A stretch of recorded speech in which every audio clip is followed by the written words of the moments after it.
नमस्कार दोस्तों। राजस्थान में 6 विधानसभा सीटों के उपचुनाव के बीच में अगर सबसे ज़्यादा चर्चा एक विधानसभा क्षेत्र की है तो वह है खींवसर। नागौर जिले का और नागौर लोकसभा क्षेत्र का खींवसर चर्चा में इसलिए है क्योंकि 2008 से अब तक वह एक छत्र अगर एकाधिकार किसी का साबित हुआ है तो वह हनुमान बेनीवाल का साबित हुआ है। दरअसल खींवसर से हनुमान बेनीवाल या हनुमान बेनीवाल के परिवार के अलावा अभी तक किसी को जीत दर्ज नहीं हुई है। हालांकि पिछली बार हुए उपचुनाव और इस बार आम चुनाव में हनुमान बेनीवाल की पार्टी और प्रतिद्वंदी उम्मीदवार के बीच में जो अंतर था हार जीत का वह बहुत मुकाबले में रहा था, नजदीक रहा था। ऐसे में इस बार बहुत ज्यादा उम्मीद लगाई जा रही है कि क्या इस बार के उपचुनाव में एक बार फिर हनुमान बेनीवाल की पार्टी जीत दर्ज करेगी या वहां कोई इतिहास रचा जाएगा। दरअसल 2008 के परिसीमन के बाद से जब यह सीट अलग से बनी है खींवसर, उसके बाद से हनुमान बेनीवाल और हनुमान बेनीवाल के अलावा यहां किसी को जगह नहीं मिल पाई है। हालांकि अब जो बात चल रही है उसमें यह है कि यदि राजपूत समाज जो कि अधिकांश समय तक या तो हनुमान बेनीवाल के पाले में खड़ा होता है या राजपूत समाज का कोई कैंडिडेट सामने से चुनाव लड़ लेता है और ऐसे में फायदा होता है हनुमान बेनीवाल को और कांग्रेस यहां तीसरे नंबर पर खसक जाती है। 2023 का आप अगर परिणाम देखें, 2023 में हनुमान बेनीवाल जहां आरएलपी के उम्मीदवार थे वहीं भाजपा के रेवंत राम डागा उम्मीदवार थे और इस मुकाबले में कांग्रेस का उम्मीदवार मिर्जा परिवार से आया लेकिन वह तीसरे नंबर पर रहा और रेवंत राम डागा और हनुमान बेनीवाल के बीच में कांटे की टक्कर हुई और कांटे की टक्कर में 2000 वोटों से हनुमान बेनीवाल चुनाव जीत पाए। यानी कि आप सोच सकते हैं कि हनुमान बेनीवाल अजय तो हैं लेकिन उनके किले में कहीं ना कहीं दरार हो सकती थी 2023 में जो बाल बाल बच गई। अब यह नजदीकी मुकाबला क्यों हुआ, इसके पीछे कहा यह जा रहा है कि 2023 के चुनाव में राजपूत समाज ने इस बार भाजपा के साथ खड़ा होकर हनुमान बेनीवाल को जमीन दिखाने का प्रयास तो किया लेकिन वह सफल नहीं हो पाया। इसके पीछे एक नाम जो निकल कर आ रहा है वह है दुर्ग सिंह चौहान का। जी हां, खींवसर विधानसभा क्षेत्र में दुर्ग सिंह चौहान एक ऐसा नाम है जो लगातार 2008 से अपनी उपस्थिति किसी ना किसी तरीके से लगातार दर्ज कराता रहा है और दुर्ग सिंह चौहान ने बसपा से लेकर निर्दलीय तक चुनाव लगातार लड़े हैं और पिछली बार जहां वे निर्दलीय के तौर पर 15,000 वोट ले गए वह भी तब जबकि राजपूत समाज का समर्थन हनुमान बेनीवाल के साथ था। बहुत सारा राजपूत समाज हनुमान बेनीवाल के साथ हमेशा खड़ा रहता है। दूसरी ओर राजपूत समाज के बहुत सारे लोगों ने खींवसर फोर्ट में मीटिंग करके इस बार भाजपा का समर्थन किया था। इसके बावजूद भी हनुमान बेनीवाल 2000 वोटों से जीत गए लेकिन 15,000 वोट दुर्ग सिंह चौहान ले गए। यानी कि राजपूत वोट अगर एक तरफा भाजपा के खाते में चले जाते तो इस बार शायद हनुमान बेनीवाल विधायक नहीं बनते, यह समीकरण कहते हैं। इसके अलावा दुर्ग सिंह चौहान इससे पहले बसपा के टिकट पर जब चुनाव लड़े तो 40,000 से ज्यादा वोट ले गए। यानी कि कहीं ना कहीं राजपूत समाज अभी तक खींवसर में यह तय नहीं कर पा रहा है कि उसे जाना कहां है। इसके अलावा जो अन्य समाज है उनमें राजपुरोहित समाज का भी वहां बड़ा योगदान रहता है और वह भी अभी तक यह डिसाइड नहीं कर पाया है कि वह एकजुट होकर आखिरकार किसके खाते में जाए और यही कारण है कि हनुमान बेनीवाल का एक छत्र राज अभी तक खींवसर में चल रहा है। अब उपचुनाव जब होने हैं उससे ठीक पहले अब दुर्ग सिंह चौहान का एक बहुत बड़ा आरोप है कि यहां के कार्यकर्ता और नेता कांग्रेस भाजपा करते रहते हैं लेकिन बाद में एक साथ बैठकर चाय पीते हैं और कुल मिलाकर इन दोनों की जुगलबंदी के कारण ही यहां हनुमान बेनीवाल को चुनाव हराया जाना आसान नहीं है। और दुर्ग सिंह चौहान का सीधा सीधा आरोप है कि मैंने भाजपा में भी प्रयास किया, मैंने कांग्रेस में भी प्रयास किया, लेकिन दोनों पार्टियां मिली हुई है। ऐसे में हनुमान बेनीवाल लगातार इन सहयोग से जीतते जा रहे हैं। दरअसल खींवसर जो विधानसभा क्षेत्र है, निश्चित तौर पर आप देखें तो पिछले जो 2 चुनाव आप देखेंगे, एक वह उपचुनाव जो पिछले 2024 में जब हनुमान बेनीवाल भाजपा के सहयोग से लोकसभा का चुनाव जीतकर सांसद बने थे, उसके बाद जब उपचुनाव हुआ तो हरेंद्र मिर्धा और नारायण बेनीवाल जो हनुमान बेनीवाल के भाई हैं, उन दोनों के बीच में मुकाबला है और उस मुकाबले के बीच में इतनी तगड़ी टक्कर देखने को मिली कि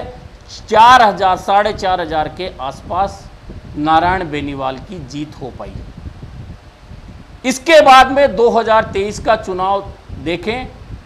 तो उस विधानसभा चुनाव में खुद हनुमान बेनीवाल मैदान में उतरे और सामने थे रेवंत राम डागा।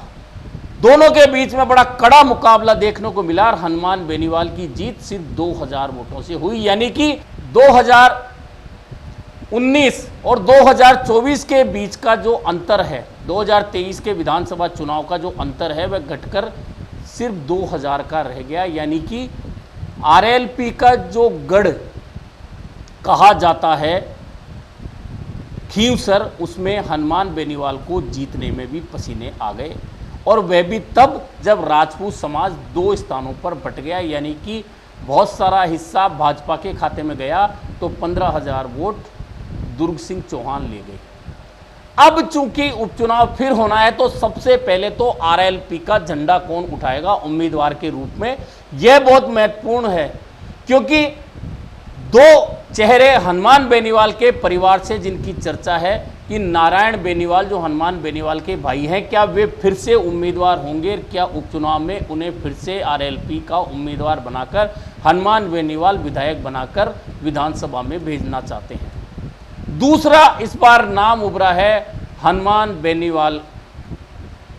की पत्नी कनिका बेनीवाल का। कनिका बेनीवाल की चर्चा भी इस बार खींवसर विधानसभा उपचुनाव के लिए हो रही है। अब दोनों में से कोई उम्मीदवार होगा या आरएलपी इससे भी कहीं आगे सोच रही है और हनुमान बेनीवाल किसी तीसरे चेहरे पर भी दांव खेल सकते हैं, यह देखना काफ़ी महत्वपूर्ण होने वाला है खींवसर विधानसभा उपचुनाव में। दरअसल इस बार हनुमान बेनीवाल इंडिया गठबंधन के उम्मीदवार के तौर पर लोकसभा चुनाव जीतकर लोकसभा में पहुंचे हैं, सांसद बने हैं, लेकिन अब चुनाव से पहले यह गठबंधन डगमगाता दिख रहा है। हनुमान बेनीवाल का पिछले दिनों अप्रत्यक्ष रूप से जिस तरह से प्रदेश कांग्रेस अध्यक्ष गोविंद सिंह डोटासरा पर निशाना साधा गया है, गोविंद सिंह डोटासरा ने भी उसके बाद में स्पष्ट रूप से कह दिया है कि कांग्रेस सभी सीटों पर अकेले चुनाव लड़ेगी और कोई गठबंधन अभी तक नहीं हुआ है। अगर ऐसा होता है तो उस समय क्या परिस्थितियां बदल सकती हैं या कांग्रेस कोई ऐसा दांव खेल सकती है जिससे कि आरएलपी के एकाधिकार को तोड़ा जा सके। अब इस सारी उधेड़ बुन में जाट वोटर तो जहां बंटता है, क्योंकि कांग्रेस हो, भाजपा हो या आरएलपी के तीनों के उम्मीदवार जाट कम्युनिटी से ही आते हैं। अब ऐसे में क्या राजपूत पर भाजपा या कांग्रेस दांव खेल सकती है या राजपूत समाज एकजुट होकर किसी एक पार्टी को हनुमान बेनीवाल के खिलाफ समर्थन दे सकता है? हालांकि यह भी सही है कि भले ही जाट नेता के रूप में हनुमान बेनीवाल की चर्चा होती हो, लेकिन स्थानीय स्तर पर राजपूत समाज के बहुत सारे वोटरों में, मतदाताओं में हनुमान बेनीवाल का असर देखा जा सकता है। बहुत सारे राजपूत समाज के लोग हनुमान बेनीवाल के साथ खड़े दिखते हैं और यही एक बड़ा कारण है कि हनुमान बेनीवाल का यह किला 2008 से अभी तक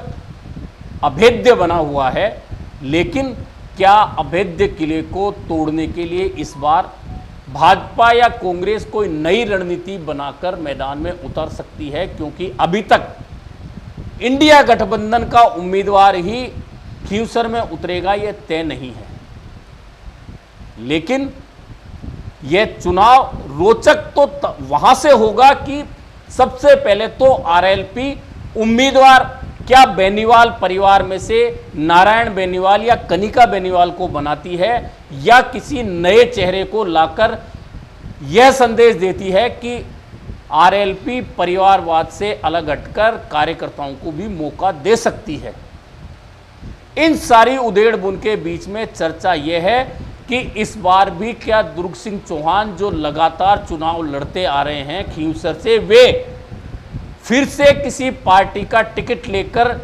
अपना दावा ठोकेंगे, या फिर निर्दलीय चुनाव लड़ने के साथ ही फिर हनुमान बेनीवाल की राहें आसान कर सकते हैं। क्योंकि दुर्ग सिंह चौहान अगर चुनाव लड़ेंगे तो राजपूत वोटों में बंटवारा तय है, और अगर दुर्ग सिंह चौहान चुनाव नहीं लड़ते हैं तो फिर राजपूत समाज किसी एक पार्टी के साथ जाता है, तो वहां कहीं ना कहीं बहुत कांटे का मुकाबला खींवसर में देखने को मिल सकता है। ऐसे में पहले चुनाव की घोषणा का इंतजार है, और उसके बाद में यह इंतजार होगा कि आरएलपी किस पर दांव खेलेगी, कांग्रेस किस रणनीति के साथ चुनाव लड़ेगी, और भाजपा क्या एक बार फिर 2023 के चुनाव में हनुमान बेनीवाल से मात्र 2000 वोटों से हारने वाले